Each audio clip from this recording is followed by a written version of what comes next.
हरि शरणं हरि शरणं हरि शरणं हरि शरणं। जय श्री कृष्ण। संडे सत्संग में सभी का स्वागत है। श्री गुरुदेव और कृष्ण को याद करते हुए आज शुरू करते हैं आज का सत्संग। मैं तुमको राम बना बैठी, ये कैसी प्रीत सजा बैठी। जब प्रेम मिलाना प्राणी में, मैं प्राण से नैन मिला बैठी।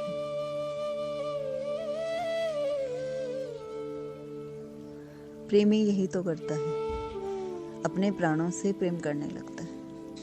क्योंकि जब संसार में अपनों से प्रेम नहीं मिलता, बात बात पे प्रताड़ना मिलती है या हमारे विचारों का सामंजस्य नहीं बैठता किसी के साथ, तो हम बहुत अकेला अनुभव करने लगते हैं। और जब अकेला अनुभव करते हैं तो हारा हुआ इंसान भगवान की शरण लेता है। भगवान यानी स्व में हरि को देखना, क्योंकि जिसका कोई नहीं होता उसके हरि होते हैं। इसलिए यहाँ पे हम अपना भाव करें तो मैं तुमको राम बना बैठी, कि तुम ही राम हो, तुम ही कृष्ण हो। मैंने तुमसे प्रेम किया, प्रीत सजा ली है तुमसे। जब प्रेम मिलाना प्राणी में, वह प्राण से नैन मिला बैठी। प्राणी से प्रेम करने की इच्छा हुई, पर प्राणी ने हमें प्रेम नहीं दिया। लेकिन जब वही मेरे खुद के प्राणों से मुझे नैन मिलने लगे, यानी मैं जब अपने भीतर उतरने लगी, अपने ध्यान में उतरने लगी, अपने भाव में उतरने लगी, तो वो दूर गगन में रहने वाला, जिसको हम कहते हैं ऊपर वाला है, वो नीली छतरी वाला, वो सबको देखता है, वो अपने भीतर अनुभव होने लगा। क्योंकि वो ऊपर वाला नहीं है, वो भीतर वाला है, जो बिन बोले मेरी व्यर्था जाने, बिन बोले वो सब कह देता है। जो हमें कहना है, हमें जो सुनना है, वो सारे बोल उसके प्यार के गीत बन जाते हैं। वो दूर गगन में रहता है और बिन बोले सब कहता है।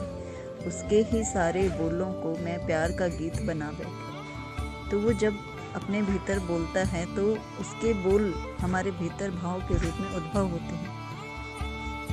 जब नैन मूंदे दीदार हुआ, ऐसे ही उससे प्यार है। जब आंखें बंद की, भीतर के भाव में उतरे, तो हमें उनसे प्रेम होने लगा। और जब परमात्मा की शक्ति हमारे साथ होने लगती है, हमें उनका अनुभव होने लगता है, तो प्रीत की रीत समझ आने लगती है। और प्रीत की रीत समझ आती है तो जग की रीत हम भुलाने लगते हैं। नहीं फर्क पड़ता कौन हमें अच्छा कहता है, कौन हमें बुरा कहता है, कौन हमसे कैसा व्यवहार करता है। लेकिन क्योंकि जिसके साथ हमारा जैसा संस्कार है, जैसा हमारा प्रारब्ध है, वो वैसा ही बोलता है। जब हम कहते हैं कि जगत में कुछ भी, इस सृष्टि में कुछ भी, एक पत्ता भी बिना परमात्मा की मर्जी के नहीं हिलता, तो जो हमारे सन्मुख प्राणी है, वो अपनी मर्जी से कैसे बोल सकता है? उसके भीतर भी बोलने वाला दूसरा है।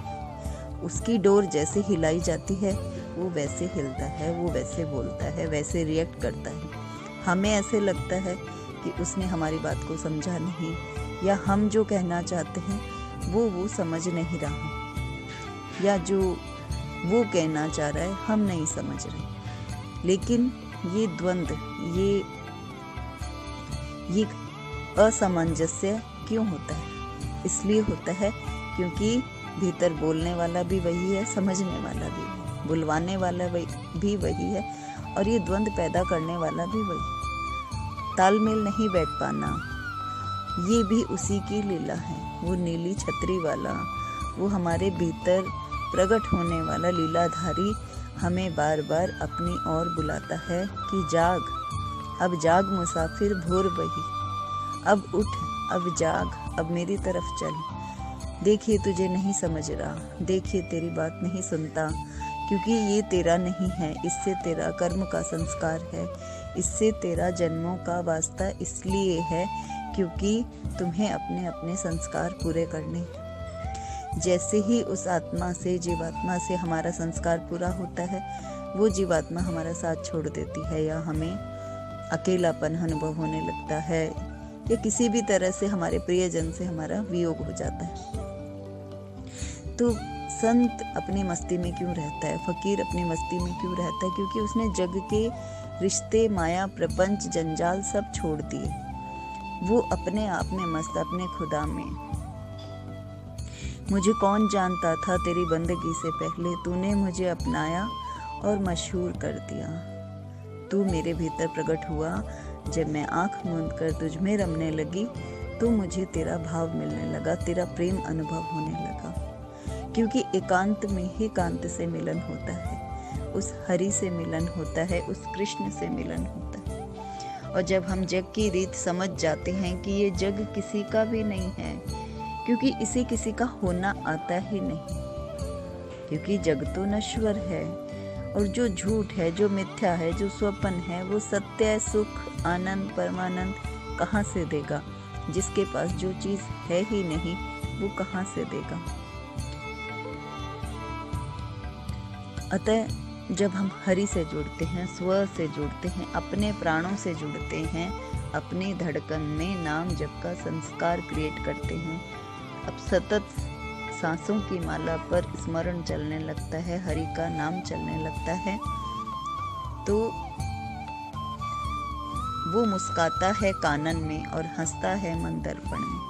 वो हमारे कानों में अपनी मीठी हंसी घोल देता है और हमारे मन के दर्पण में उसकी खिलखिलाती छवि उभर आती है। और मैं इसी दर्पण में अपना श्रृंगार करती हूँ कृष्ण, क्योंकि तू मेरा मीत है, मेरा परमीत, मेरा स्वामी, मेरा नाथ, मेरा मालिक।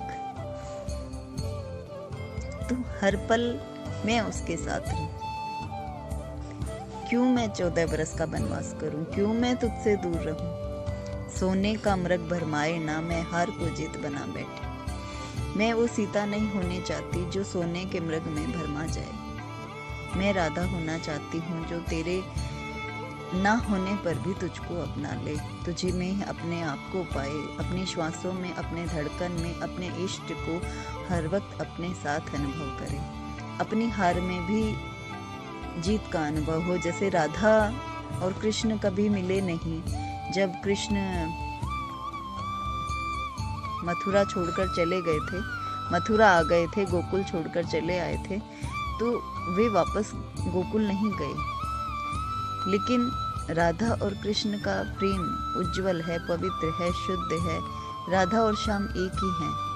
तो राधा ने वैसे कृष्ण को नहीं पाया, लेकिन राधा का नाम कृष्ण से पहले लिया जाता है, क्योंकि राधा आह्लादनी शक्ति है, प्रेम है, दिव्य है। राधा की कृपा के बिना कृष्ण को पाना असंभव है। अतः जब प्रेम आत्माओं का होता है तो मिलन हो ना हो महत्व नहीं रखता, लेकिन राधा और श्याम जिस तरह एक हो जाते हैं, वैसे ही भक्त और भगवान एक हो जाते हैं।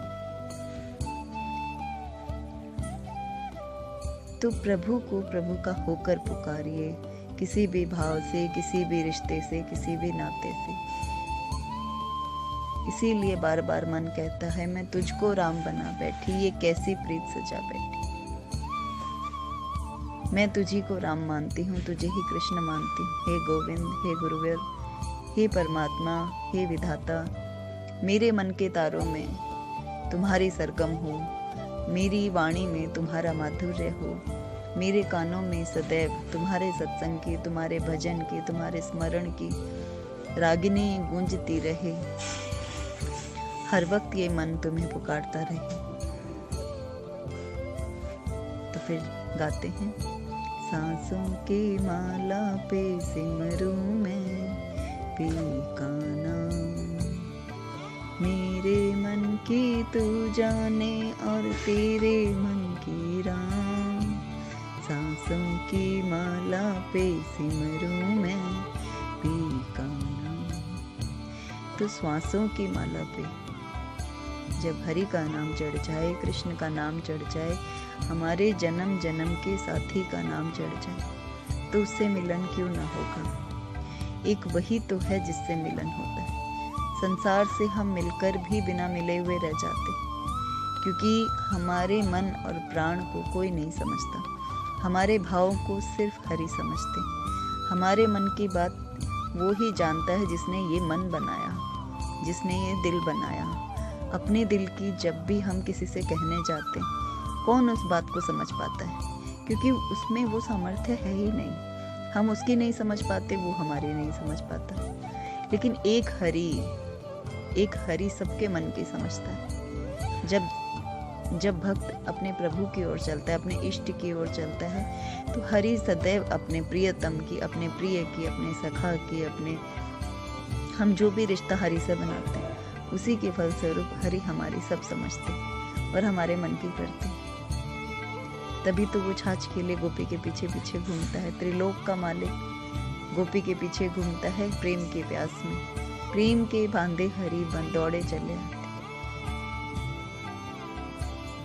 जरा तारों से तारे मिलाकर तो देख, प्रभु खिंचे हुए बंधे हुए चले आएंगे। हरि तो दौड़े चले आते हैं, लेकिन हम बुला नहीं पाते। लेकिन जो हार कर हरि की शरण में जाता है, हरि उसे गले लगा लेते हैं, अपना बना लेते हैं। जय श्री कृष्ण।